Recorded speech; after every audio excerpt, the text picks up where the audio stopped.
So another little trick when you're doing those measurements, and if you're the cut guy or you're doing the measurement guy, if you want a board short, you can tell the cut guy, say, hey, make that cut like 15 1/4, take the line, right?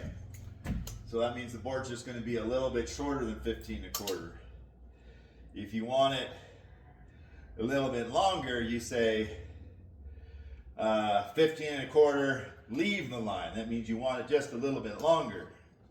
Or if you say 15 1/4, the hope is that your cut guy is just going to make a close enough cut right on the line. If you have a good cut guy. So, just a little tip and trick, huh? So if you ever become the cut guy or the measurement guy, the nailer guy, you know what to do. All these little things you get to learn when you start doing your own house.